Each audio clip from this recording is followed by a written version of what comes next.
Hello, this is Bharti, co-founder of Frugal Testing. Today I'm going to show you how to use Frugal Testing platform to do a load test with an existing JMX recorded from JMeter and how to easily run it on Frugal Testing platform. So let's go to the Frugal Testing website and go to login. I'll put my credentials, sign in, and I'm here on the welcome page. I click on this button, create test. I go to JMeter test. This opens me a configuration page. I name the test. I put some description to it.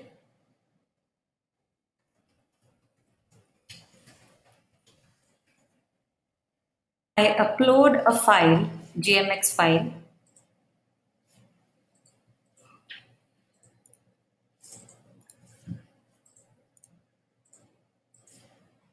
As you can see, I upload it on the server. Here, as you can see, the JMX has 20 users entered into the JMX already, and 120 is the ramp up, and 4 minutes is the duration of the test.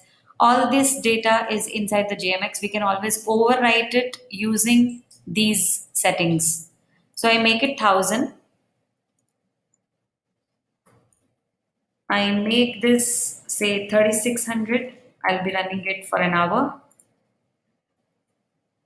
I'll do it for 60 minutes. This load test, and my response threshold will be say 1 second. Okay, as soon as I say save, all these settings will be overwritten into this GMX. I'll choose say 2 locations. I would like to show you how it works for multi-location. So I'm choosing Sydney and I'm choosing Tokyo. Let's see how this GMX gets hit by these 2 locations. I'm dividing the number of users equally, 500 each. You can always modify this value to any other number so that the sum is 1000. You can choose the bandwidth simulation here. I'm choosing it as Wi-Fi and I save the test. You can see my changes are saved successfully, and on the left hand side I can see a new test created called sandbox test. So I'm ready to start it. I will annotate it with some name, say test run 1, and then say continue. And I am on the progress page where it is showing me these 2 locations, Sydney and Tokyo. These are my load generators which have been created. You can see the create instance.